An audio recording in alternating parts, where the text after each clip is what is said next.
तो यहाँ पर हम लोग देख रहे हैं क्लास 9th के साइंस का चैप्टर नंबर 3 जो कि है परमाणु और अणु। अब देखो इस चैप्टर की अगर बात करें तो बहुत ही ज्यादा महत्वपूर्ण चैप्टर है परमाणु और अणु। और इसका जो अगला चैप्टर है परमाणु संरचना, ये दोनों ही चैप्टर तुम्हारे लिए महत्वपूर्ण है। और ये दोनों चैप्टर तुम्हारे लिए इसलिए महत्वपूर्ण है क्योंकि ये केमिस्ट्री का बेस है। अभी तक जो हमने पढ़ा है वो तो समझो कि कुछ नहीं है, वो तो जरूरी है ही, बट वो बहुत बहुत बहुत ही बेसिक है। बट थोड़ा सा अगर ये दोनों चैप्टर तुम्हारा क्लियर नहीं होता है तो समस्या होने वाला है, और ये हम बार बार बात कर रहे हैं। अभी ये चैप्टर ठीक होगा तो 10th भी ठीक होगा, 11th में जाओगे केमिस्ट्री पढ़ोगे वहां भी इजी लगेगा। ये चैप्टर मुश्किल होगा तो फिर आगे समझना केमिस्ट्री मुश्किल हो जाएगा, फिर से इन्हीं सारी बातों को वो समझना पड़ेगा। तो फिलहाल आगे चैप्टर में बढ़ते हैं और बात करते हैं कि अभी तक तुमने क्या क्या सीख लिया है, या अभी तक हम लोग क्या क्या बात कर चुके हैं। अभी जस्ट पहले हमने बात किया कि तत्वों का संकेत क्या होता है, और अगर तत्वों का संकेत लिखा हुआ है ना तो उसका मतलब क्या निकल के आता है। अब हमको जानना है कि परमाणु हमारे आसपास में होता है कि नहीं होता है। पहले तो ये बता दो, होता है कि नहीं होता है? होता है ना। जैसे ये हमारे पास मार्कर है, ये व्हाइट बोर्ड है, ठीक है, हो सकता है चेयर्स हो, बुक्स हो।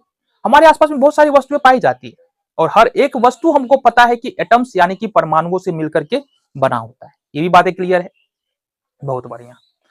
तो पदार्थ तो पाया जाता है, और पदार्थ जब पाया जाता है तो संभव है कि परमाणु भी हमारे आसपास में होते हैं।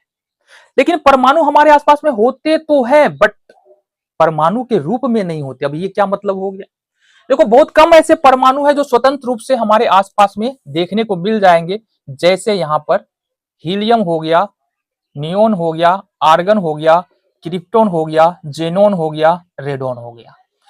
ये परमाणु के रूप में, या बोले कि इसका आणविक रूप और परमाणविक रूप, आणविक रूप और परमाणविक रूप दोनों एक ही होता है, ठीक है।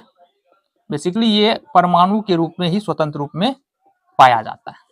इसके अलावा जितने भी एटम्स है, जितने भी परमाणु है, कंबाइंड रूप से पाया जाता है। परमाणु अकेला कभी तुमको नहीं मिलेगा। ये देखो, ये जो है ना, helium, neon, argon, krypton, xenon, radon, ये हमारे पीरियोडिक टेबल में ऐसा बच्चा है ना जो बिल्कुल शांत है, किसी दुनियादारी से कोई मतलब नहीं रखना है इसको। बाकी जितने भी बच्चे हैं, कोई ज्यादा बदमाश है, कोई कम बदमाश है। बदमाश कहने का मतलब कोई ज्यादा रिएक्टिव है, कोई कम रिएक्टिव है। बट अगर किसी दूसरे परमाणु के संपर्क में आएगा तो रिएक्शन करेगा करेगा, है ना। चलो जी, तो प्रश्न उठता है, अब ये पाया कैसे जाता है? तो परमाणु बेसिकली दो प्रकार से पाया जाता है। एक हमारा एटम्स के रूप में, ये क्या बोलते हैं, आयंस के रूप में, और दूसरा हमारा अणु के रूप में,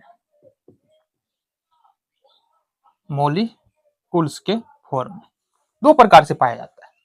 जैसे हम बात करें, नमक हमारे आसपास में होता है, हमारे घरों में होता है। नमक होता है सोडियम क्लोराइड, यहां पर बहुत सारा सोडियम का आयन और बहुत सारा क्लोरीन का आयन। जब हम नमक को देख रहे होते हैं ना, तो नमक के अंदर बहुत सारा सोडियम और क्लोरीन का आयन होता है, बट इकट्ठे रूप में देखते हैं।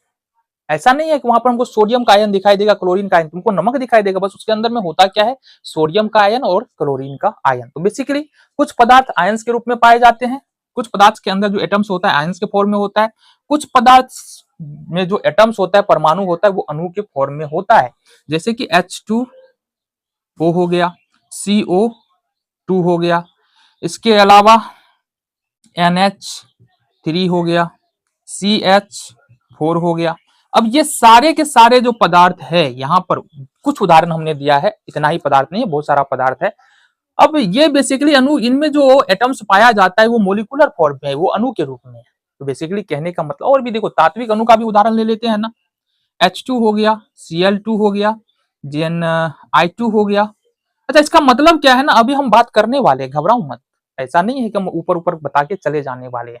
H2O का मतलब, Cl2 का मतलब, I2 का मतलब, H2SO4 का मतलब क्या होता है, ये बात करने वाले। तो हमने बात किया कि बेसिकली जो हमारे आसपास में परमाणु होता है वह तो आयन के रूप में होगा या फिर अणु के रूप में होगा। क्लियर है बात? यहाँ तक क्लियर है। चलो हमको अब बात करना है अणु क्या है। हमने परमाणुओं के बारे में बहुत बात किया है। परमाणु को हम लोग मापते कैसे, परमाणु द्रव्यमान के बारे में बात किया है, साथ ही साथ परमाणु का आकार कितना बड़ा होता है, परमाणु कितना बड़ा होता है, कितना छोटा होता है, इसके बारे में बात किया है। तत्वों के संकेत के बारे में बात किया है, तत्वों के संकेत का मतलब क्या होता है, ये सारी बातें हमने की। अब देखते हैं अणु क्या होता है। हालांकि हम अणु के बारे में पहले भी चर्चा किए हैं, बट अब यहाँ पर फाइनली हमको देखना है अणु है क्या। देखो अणु के बारे में हम चर्चा करेंगे ना, तो अणु है क्या। हम बोल रहे हैं किसी पदार्थ का सबसे छोटा कण जो है वो अणु होता है। मतलब सपोज पानी लो, पानी का सबसे छोटा कण क्या होगा, अणु होगा। अब दिक्कत तुम्हारे सामने ये है कि हमने कहा किसी भी पदार्थ का सबसे छोटा कण तो परमाणु होता है, तो फिर सबसे छोटा कण अणु कैसे हुआ। तो थोड़ा सा अंतर है, यहां पर बात देखते हैं ना। देखो डिफिनेशन देखेंगे समझ में आ जाएगा हमको। किसी पदार्थ का सबसे छोटा कण जो स्वतंत्र अवस्था में रहता है, जो स्वतंत्र अवस्था में रहता है, अणु कहलाता है। ठीक है, यहां पर एक बात और इसमें ऐड कर सकते हैं, हालांकि डिफिनेशन पूरा हो गया हमारा। किसी पदार्थ का सबसे छोटा कण जो स्वतंत्र अवस्था में रहता है, अणु कहलाता है। और परमाणु के डिफिनेशन में क्या बताया, किसी पदार्थ का सबसे छोटा कण जो स्वतंत्र अवस्था में नहीं होता है। परमाणु कभी अकेले नहीं मिलेगा तुमको, बट अणु तुमको अकेले मिलेगा, है ना। तो स्वतंत्र अवस्था में रहता है, अणु कहलाता है। और एक बात और इसमें हम लोग ऐड कर सकते हैं, किसी भी अणु में उस पदार्थ का सभी गुण मौजूद होता है। जैसे अगर हम मान लो, अगर हम जल का अणु ले लें, H2O होता है जल का अणु, तो H2O अगर जल का कोई भी एक अणु लेंगे तो उसमें जल का गुण पाया जाएगा। क्या पाया जाएगा, जल का गुण पाया जाएगा। ठीक है, इसके अलावा अगर हम कार्बन डाइऑक्साइड का कोई भी एक अणु उठा ले तो इसमें कार्बन डाइऑक्साइड का गुण होगा। इसका गुण होगा, कार्बन डाइऑक्साइड का गुण होने वाला है। तो कहने का मतलब अणु किसी पदार्थ का सबसे छोटा कण है जिसमें उस पदार्थ के सभी गुण मौजूद होता है और वह स्वतंत्र अवस्था में पाया जाता है, अणु कहलाता है। क्लियर है बात। चलो जी, अब बेसिकली अणु होता कितने प्रकार का है, आओ इसके बारे में बात करें जरा। बोर्ड का ना बोडांग हो गया, मिट नहीं रहा है। चलो, अणु होता कितने प्रकार का है। अणु के प्रकार, अणु बेसिकली दो प्रकार का होता है। एक होता है तात्विक अणु या तत्व का अणु, और दूसरा होता है हमारा यौगिक अणु। यौगिक अणु, ठीक है। मतलब एक तो होता है तुम्हारा तत्व का अणु और दूसरा होता है यौगिक का अणु, यानी किसको बोलेंगे, मोलिक्यूल्स ऑफ एलिमेंट्स और मोलिक्यूल्स ऑफ कंपाउंड। दोनों में अंतर क्या है, दोनों में अंतर क्या है, तत्व के अणु में और यौगिक के अणु में क्या अंतर है। देखो तत्व का जो अणु होता है ना, वो दो या दो से अधिक समान परमाणुओं से मिलकर के बना होता है। ठीक है, या ये बोले कि समान परमाणुओं का बना होता है, समान परमाणुओं से बनता है। और जो यौगिक का अणु होता है ना, वो असमान परमाणुओं से बनता है, वो समान परमाणुओं से बनता है। अरे अभी तक हमने उदाहरण के बारे में बात किया नहीं, तो तुमको बेहतर तरीका में समझ में आएगा नहीं। और जरा उदाहरण के बारे में बात करें। हमने कहा बाबू सपोज ये तत्व का अणु है और इधर हम ले लेते हैं यौगिक का अणु। यौगिक का अणु, देखो तत्व के अणु में हाइड्रोजन हो गया, क्लोरीन हो गया, ब्रोमीन हो गया, आयोडीन हो गया, सल्फर हो गया, फास्फोरस हो गया, ऑक्सीजन हो गया, ओजोन हो गया, चलो ओजोन हो गया। ये सब तत्व के अणु है। अब इसका अगर H2 लिखा हुआ है तो इसका मतलब क्या है, देखो अगर लिखा हुआ है H2, अगर लिखा हुआ है H2, इसका मतलब है हाइड्रोजन के एक अणु में हाइड्रोजन के दो परमाणु। अगर लिखा हुआ है S8, अगर लिखा हुआ है S8 मतलब सल्फर के एक अणु में सल्फर के 8 परमाणु। अगर लिखा हुआ है P4 तो फास्फोरस के एक अणु में फास्फोरस के 8 परमाणु है। क्लियर है बात। चलो जी, तो ये हुआ हमारा तत्व का अणु। अब जैसा कि देख रहे हैं तत्व के अणु में बिल्कुल समान परमाणु है, सल्फर के 8 परमाणु है, लेकिन केवल और केवल सल्फर के 4 परमाणु है, लेकिन केवल और केवल फास्फोरस के। समान परमाणुओं से मिलकर तत्व का अणु बना होता है। जैसा समझो, देखो जितने भी ठोस तत्व होते हैं और उनमें अधिकतर धातु होता है, उसका जो संकेत होता है ना, धातु उसका जो संकेत होता है, जैसे कि सोडियम हो गया, लिथियम हो गया, पोटेशियम हो गया, रुबिडियम हो गया, कैल्शियम हो गया, मैग्नीशियम हो गया, कॉपर हो गया, जिंक हो गया, इसका आणविक रूप और परमाणविक रूप दोनों सेम होता है। हम क्या बोल रहे हैं? आणविक रूप और परमाणविक रूप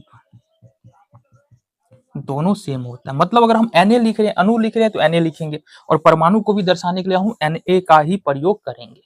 इसके अलावा और है जो हमने पढ़ा है अग्रिय gas, helium, neon, argon, krypton, xenon, radon. इसका भी आणविक रूप और परमाणविक रूप एक ही होता है। मतलब He का मतलब हीलियम का परमाणु भी, और He का मतलब हीलियम का अणु भी, Na का मतलब सोडियम का परमाणु भी, और Na का मतलब सोडियम का अणु भी।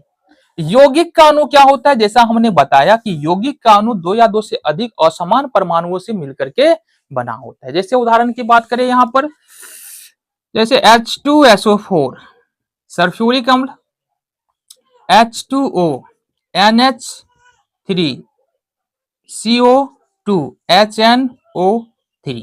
यहां पर सल्फ्यूरिक अम्ल में बात करेंगे ना, तो हाइड्रोजन का दो परमाणु, H2SO4 का मतलब क्या हुआ? H2 लगाए मतलब हाइड्रोजन का दो परमाणु, सल्फर एक है तो सल्फर का एक परमाणु, ऑक्सीजन 4 है तो ऑक्सीजन का 4 परमाणु। यानी कि सल्फ्यूरिक अम्ल, ये किसका सूत्र है? सल्फ्यूरिक अम्ल, सल्फ्यूरिक अम्ल। तो कहने का मतलब यह सल्फ्यूरिक अम्ल के एक अणु में हाइड्रोजन के दो परमाणु, सल्फर का एक परमाणु, ऑक्सीजन का 4 परमाणु है। जल के एक अणु में हाइड्रोजन का दो परमाणु, ऑक्सीजन का एक परमाणु है। अमोनिया ही होगा। अमोनिया के एक अणु में नाइट्रोजन का एक परमाणु और हाइड्रोजन का 3 परमाणु है। कार्बन डाइऑक्साइड के एक अणु में कार्बन डाइऑक्साइड के एक अणु में कार्बन का एक परमाणु, ऑक्सीजन का 2 परमाणु है। और नाइट्रिक अम्ल HNO3 क्या होता है? नाइट्रिक अम्ल। नाइट्रिक अम्ल के एक अणु में देखो हाइड्रोजन 1, नाइट्रोजन 1, ऑक्सीजन 4 परमाणु, हाइड्रोजन का एक परमाणु, नाइट्रोजन का एक परमाणु, ऑक्सीजन का 3 परमाणु।